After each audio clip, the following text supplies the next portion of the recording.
the Overman Warrior Podcast.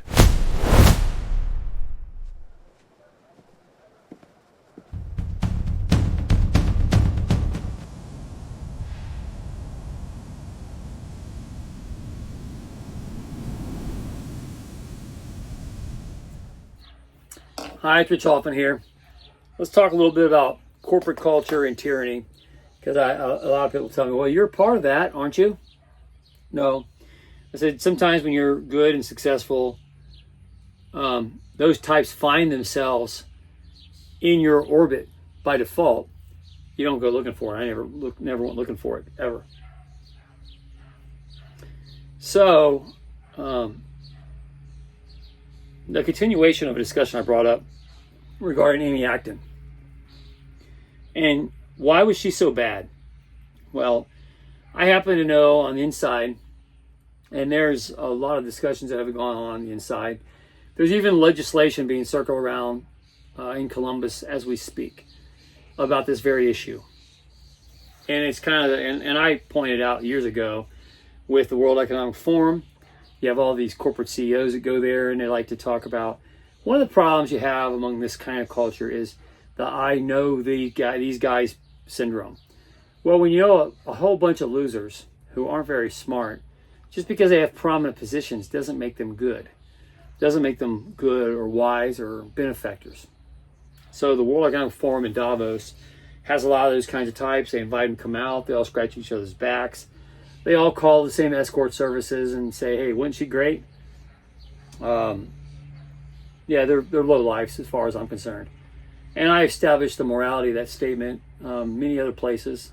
For brevity here, I'll just say, there's a way to distinguish between low lives and how those kinds of people are always looking for value. And when you are a person who creates value, I'll give two examples. When you're a person who creates value, of course, you're going to be vulnerable to their ritualistic terminations of your existence. Kind of how they plot it and scheme it. All right, so I talked about COVID and the case of Cedar Fair Amusements. And a lot of people don't know this. I know it from inside, from being close to the situation and hearing the participants up close. But a lot of people have gone to Kings Island lately and in Cincinnati, one of the best amusement parks in the country. And they go there and say, it's not as good as it was when Cedar Fair Amusements ran it. Well, let me tell you about that. And this is why Amy Acton is such a scumball. And this is why the power of government, and they haven't paid the people who were part of this originally. Amy Acton shut down the state, destroyed economies. A lot of companies, small businesses never recovered. And I'll get into that in a second. But big companies like Cedar Fair Amusements never recovered either. So when people say, why did Six Flags, this is 2026, why did Six Flags why did Cedar Fair Amusements sell to Six Flags? Because Six Flags isn't as good of an amusement park running company as Cedar Fair Amusements was. Well, during 2020, and I had a front row seat to it, they shut down during the prime operating hours. Cedar Fair Amusements, Cedar Park up in Sandusky, Ohio, and Kings Island in Mason, Ohio, two of the best amusement parks. When you think of great amusement parks, you think of the Six Flags parks down in southern, Texas and California, Louisiana. Think of the Busch Gardens parks in Tampa. You think of Disney World, Orlando. They're open all year. They're not seasonal, but Kings Island and Cedar Point is seasonal.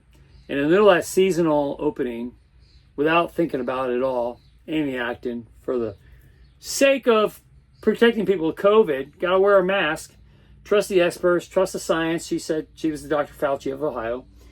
And she hasn't paid for the damage she did. And I'm sitting there shaking my head like, this is so crazy, this is so unconstitutional. All these dumb things they're saying on these conference calls are going to be overturned. And they're going to be overturned when they go to the Supreme Court. They're not going to hold up. But they did them anyway. And that's the when people were talking about FEMA camps and whether people are going to be thrown away in the FEMA camps.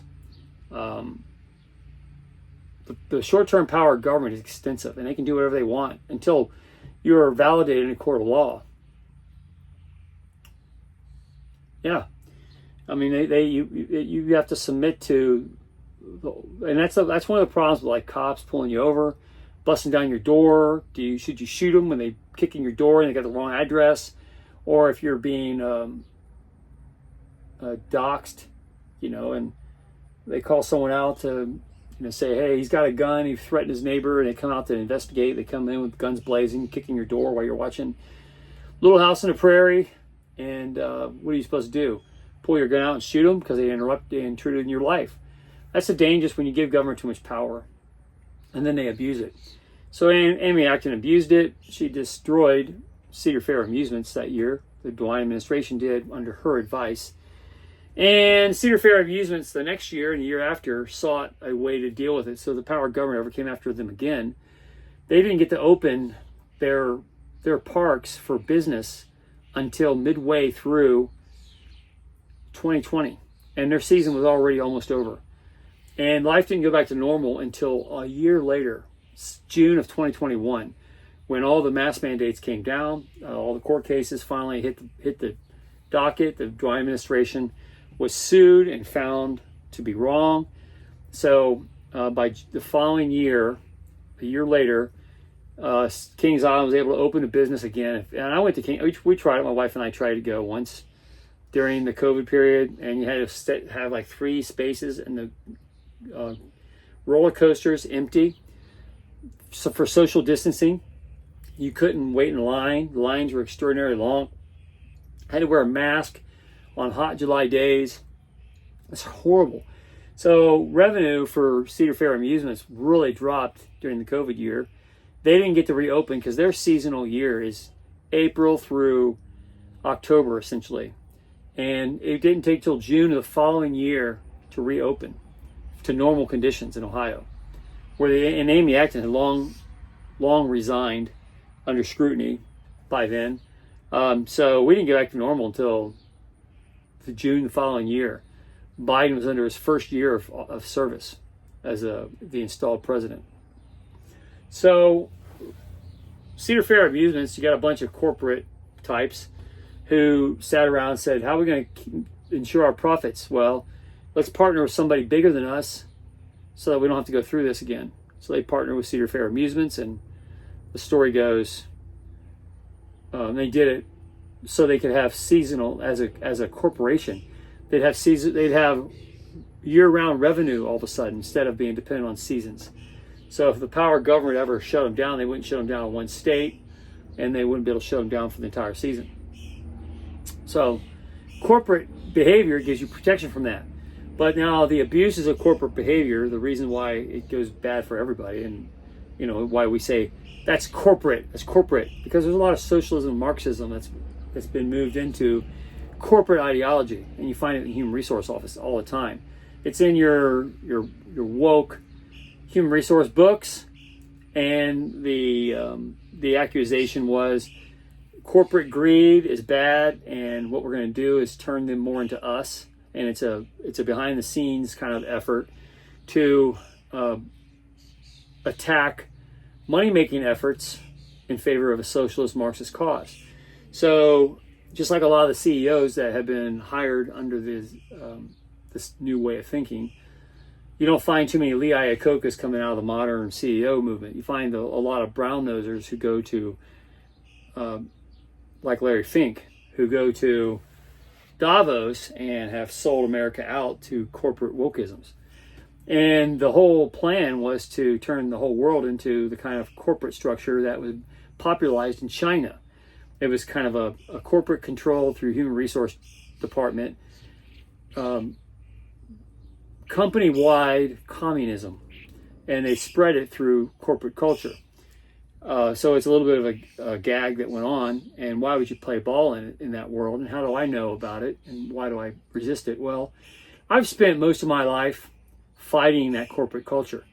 I'd always support private industry, privately owned companies, but I can tell you, I know I'm involved in one personal circumstance where the private company could not hold water because the lingering effects of COVID.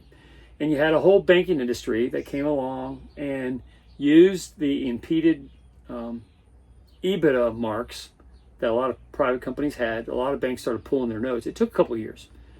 But it took a long time to get the supply chain moving again after COVID lockdowns. And cash revenue never really came back for a lot of privately owned companies. They struggled. So if you had some inefficiencies already, they really got highlighted after COVID. Because your cash flow went way down and you were really going to have to hold your breath for a long time to get through it, because the supply chain took a long time to get on. And big companies, big corporations were able to leverage it because they were publicly owned, and they could generate money the same way that Larry Fink did. And I've told that story for a long time. Larry Fink would be nobody if not for BlackRock getting free money essentially from the printing press from the Federal Reserve, his direct relation with the Federal Reserve. They printed infinite amounts of money, so they looked brilliant on paper through investments, and they used that as a money laundering scheme to generate money they invested legitimately. And how do I know that? Well, I've had that in my background. I think if you look at the way God works, I had early exposure to mob characters, so I know how money laundering, and this isn't a new thing. A lot of people, very high level people, know this about me.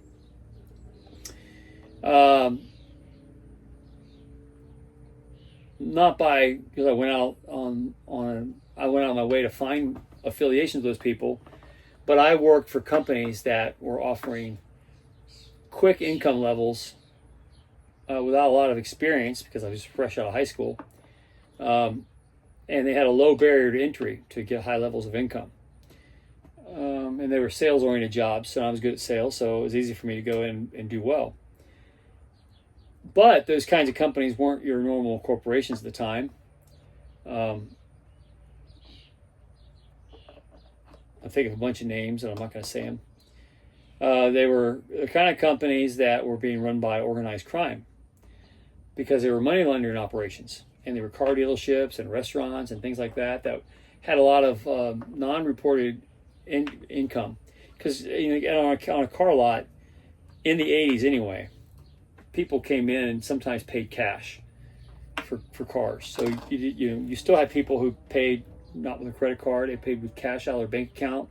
So now you have real dollars chasing a bunch of phony stuff on paper you're trying to money launder from drug activity, or just like what Larry Fink did, BlackRock did with the Federal Reserve. Clean money that they, through monetary theory, they print, inject it into your system, causes inflation. You bring the inflation down with real dollars. Real investment. So you get real people to invest in things. They send you money to invest in, and then you go invest that money in real stuff, like a SpaceX IPO. So you have phony value chasing real value, and that's how you clean the money. Corporate culture, the money was too good for them for too long. And I ran into this during my school levy campaigns, when I would argue that collective bargaining and teacher wages were the real problem and why we need to vote down levies. They, of course, had an early version of the corporate culture, the wokeisms, that we saw post-COVID, during COVID and post-COVID, which is corporations are too big to fail. They get their money from outside investment sources, so it's not your money. You didn't have to earn it to get it. I always liked working because of my experiences with the mob and people who actually killed people. And I watched courts turn their eyes on it. I watched police come and shake hands with people that just killed people. And I saw how the world worked early in my life. And so I got a good taste of it. And that's kind of how corporate culture migrated. And all my years, I tried hard to avoid the corporate culture. I worked for private businesses, families, people I could go see and talk to, and I know I can fight for you. But that private owner is a guy I can fight for. But when they take the mask off and you make it a big corporate board continuum, and you're trading off titles, there's people who have kind of phony titles just to kind of appease the corporate work structure. No, I never got excited about that. And they have these ideas that money has no value. Now, people working for those companies, when you have a management system that no longer cares about the dollars, that works to your benefit. You're going to make a lot of money, and that's great. Go make a lot of money, buy yourself a new condo, a new car, have fun. I'm probably not inclined to live that life myself. But I understand those who do. But I didn't come, just so everybody knows, I didn't ask for it. It came to me. The other example I say is and I had a very beautiful wife, so I know I'm speaking firsthand experience. My wife was a model, and a very sought after model when she was in her teens. And people think, that's great. Oh, she's dating you. Awesome. And I would go around my fancy car and my fancy money because I worked for people that paid me a lot of money. And you go out to dinner and you have this beautiful woman at your table. It's just a table for two. So obviously you're on a date. You would be surprised how much other men will challenge you directly for the right to mate with that woman. And it's still like that. Biology hasn't stopped. But let me tell you, one of the hardest things you can do as a human being, and it's not just maintain authority over a job. It's keeping a spouse when the world wants to take her from you. And when she's beautiful, everybody wants her. So I know what that feels like to go to a movie, go to a restaurant, go to the mall, and she looks super hot. And every jaw-dropping dog out there thinks he's got a shot with her. They look at you and they're sizing you up. And yeah, you gotta learn to live with it, because you gotta learn to live with confidence that I can get her and hold her. But if she was interested only in the money, it would have been impossible, because there were lots of people with a lot of money throwing money at her. She was more interested in the ethics, which is good for me. That's how we were able to stay married for 38 years.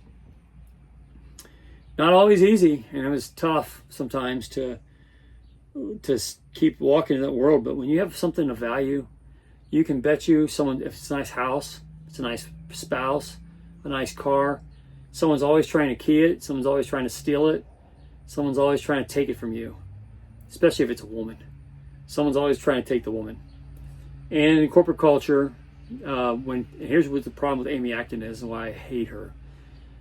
You can have an ethical society where you do a lot of good work for private owners, because private ownership is where it's all at. But what she did is the only entities that survived through creative financing, through bank manipulations, because there's no law protecting private industry in most of these states, especially Ohio. Most of the small businesses got torpedoed when the supply chain dried up. They couldn't generate cash revenue, which killed them. And that left them vulnerable to parasitics, corporate interests that wanted to steal your woman, or steal your car, or steal your company. And I feel very sorry for people who had their company stolen from them, because Amy Acton, through the power of government, made bad decisions that torpedoed private ownership. And it was part of a socialist, communist, Marxist push. That's why she's dangerous. And if she's ever governor, she'll do the same kind of stuff again. Somebody in the health department and the federal side, if Trump's not in office, they can easily get out of control. They got out of control in Ohio, destroyed a lot of people's lives. Sometimes it took a couple of years for everybody to figure out how much destruction happened. But that Cedar Fair example I gave is a prime example of how it happened. People were upset that, why aren't there more mom and pop shop restaurants, and why is everything corporately owned? Why is only corporations buying and selling stores and restaurants and my job? Why aren't there any more mom and pop shops left? Well, because of Amy Atkins of the world. And because they empower these greedy bankers who use the law, they can afford the $2,000 an hour lawyers. They can use those people to crush your privately held business because you don't have cash flow, because they dried the market up.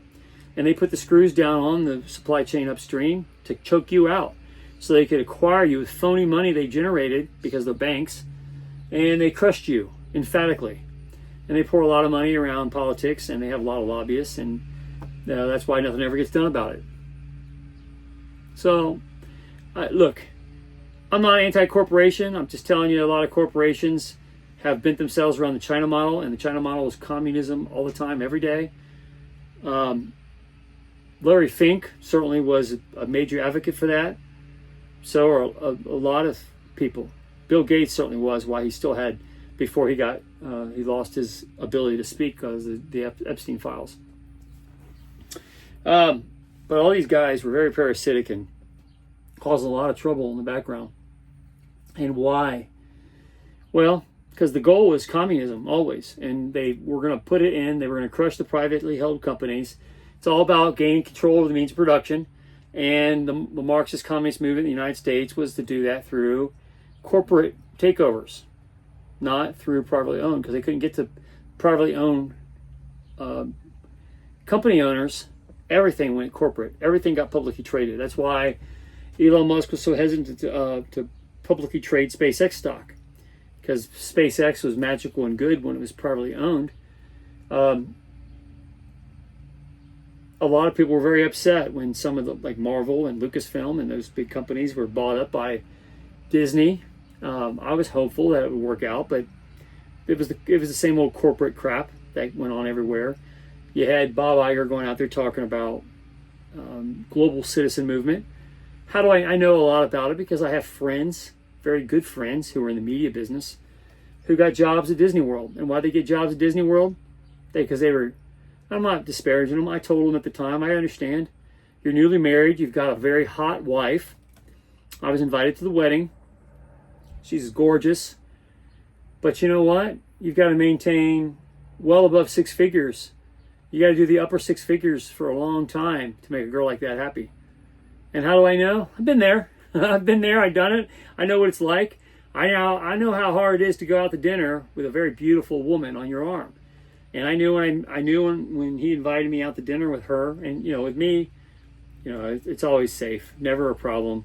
I'm always very respectful of anybody. I don't care how attractive they are.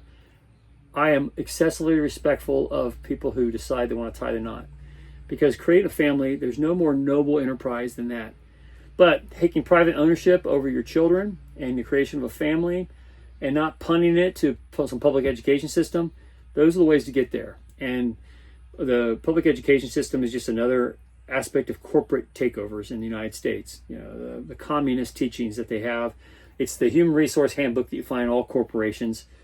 All large companies that are money laundering, essentially, value. They don't care how many people they hire on a payroll or how much they pay them, because the money's laundered anyway. I've seen that happen before too. But I know what it's like to have someone of value, and when you go out with a beautiful woman and you're a man, and my friend who got the job at Disney, a big media job at Disney, I'm sympathetic to him, but I knew when those acquisitions, Lucasfilm and Marvel, were taken off, and we talked about it, and I said, how are you going to be a part of that? Well, maybe it'll work out. So it's not going to work out. Not at all. But I hope I'm wrong. You're going to be wrong this one time, Rich Hoffman. I don't think so. Yeah, I think so. Well, he's a happy guy, and he's very optimistic. And we went out to dinner, and I saw the way his wife looked at him, or his fiance at the time. Extremely beautiful woman. And I said, and I said to him later, I said, I know, I get it. It's hard. You want to take the big Disney job, step away from your little media job. I mean, it's a media job that paid in six figures, but it was little in comparison to what a person his talent could make. I mean, really, he needed to be making seven figures in his primary income generation years to do it right and to maintain a life like that. Because that's what she can get on the open market.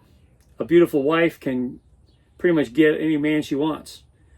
and you better be willing to work. You turning to socialism ain't gonna do the job for you. And he went to a big safe corporate job that paid him in the upper six figures for doing essentially what he was doing before in the low six figures. And and that allowed him to buy very large houses, have nice cars all the time, and you had to move to Florida from a cold climate. And I get it. And I know the pressure. You go out to dinner with her, and any guy in that room can take her. If you're not making it, if she's interested in security, which most women are, they want to know, hey, here's my house, here's my car, here's my kids. Husband, can you make that happen for me? If so, I'll trade you sex. But I don't really care for it too much because women, it's not. I mean, you can believe what you want to believe with the sex consultants, but women are getting poked all the time, where men are doing the poking. So they're in a much more vulnerable state. So they got to not be worried about washing the dishes and cleaning the car and whether the pool pump works, to get in a vulnerable state, get all their clothes off, in order to be in that state. So in order to get there, they got to feel pretty safe and secure. Well, if you're not making any money and she's a pretty girl and can get anybody she wants, and you're not doing anything about it to keep her, you're asking for trouble. And a lot of guys do. Most men these days have the corporate idea about dating women. They think that women are just going to fall in their laps. And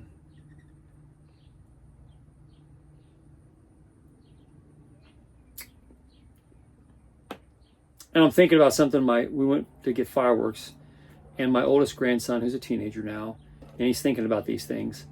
He made the comment. I didn't make a comment. I didn't say a word about it because I try to be, let them live through examples and let them draw whatever conclusion they draw. And he said about the men, because getting fireworks, we had to drive over to Indiana to get it. You're out in the country, and a lot of country people come out, and his comment was, wow, dude, a lot of these guys just aren't putting out much work to get girls.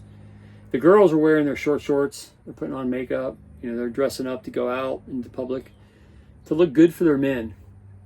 There's a lot to be said about a woman that dresses up a little nice, so she's desirable to other men, so the man feels like, hey, all right, I'm bagging and tagging that, think highly of me, right? So it's a gift to the guy among his peers to have an attractive spouse.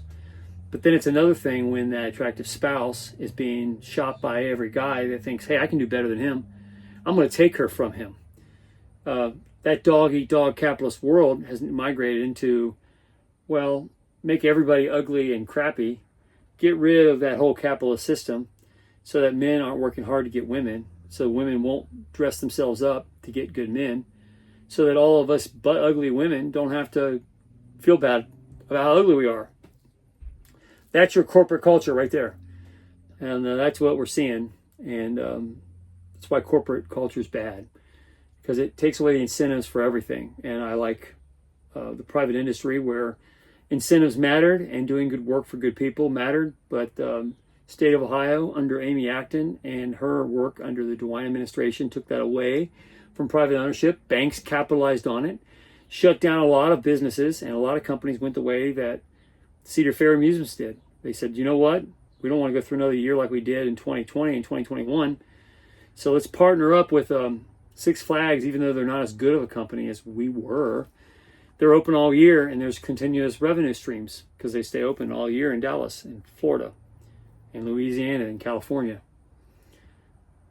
So that's how we're going to approach it, and that's why when we say corporate problems are bad, and when they try to set the Overton window where corporate greed is what we're going to defend as Republicans, all you're doing is taking a brand of Marxism that has been imported by Larry Fink and the gang straight out of China and applied to just about every publicly owned company in the United States. That's the takeover of public industry.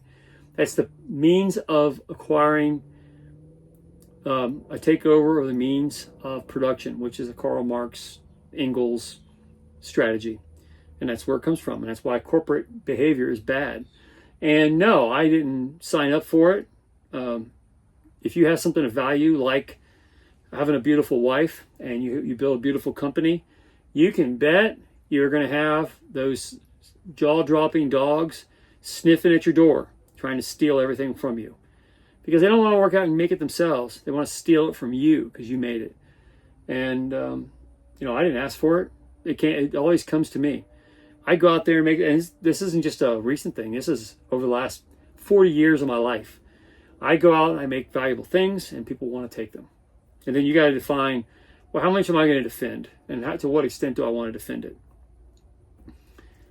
And that's what you end up with. So, yeah, that's why corporate behavior is bad. And that's why Amy Acton was detrimental in Ohio. Her policies were terrible. And that's why you want Vivek Ramaswamy. You never want your power of government to get swept away by losers like that, who bring the corporate greed and slowly kill your economy through private ownership instead of all at once. It took a while, took a couple of years for the actions to take place, but it all started with Amy Acton shutting down the economy in 2020. And then a lot of private industry, when you're going around, you're seeing all these boarded up places, or you see places that say under new management. They're essentially trying to say, hey, they were bought up by some pill swallower, corporate greed that is part of modern monetary theory, and some firm like BlackRock bought up the debt, and now they own everything. And that's why you have new management out front, because they kicked the old management that was trying to run everything by a positive P&L where real value was measured. Now they just throw it into a corporate wokeism. They give you a fancy spread chart, pump up the numbers on an EBITDA bank reporting, and everybody's patting themselves on the back as the Fed continues to print through quantitative easing endless amounts of money that companies like BlackRock money launder. I know the game personally. Money launder, then use the real money to buy up real companies, and then take them over and fill them full of wokeisms. That's what's going on, and that's what Amy Acton did bad in Ohio, and I'll never forgive her for it. Anyway, Rich Hoffman here. Share, subscribe, make tomorrow a better day. If you haven't read my book, The Confederate's Guide to Business, I think you'll love it. Anyway, have a good day. See you later. In the age of disclosure, you must understand the politics of heaven. Coming soon.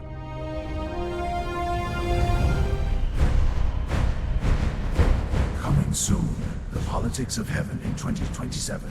A treasure hunt through heaven and all human history.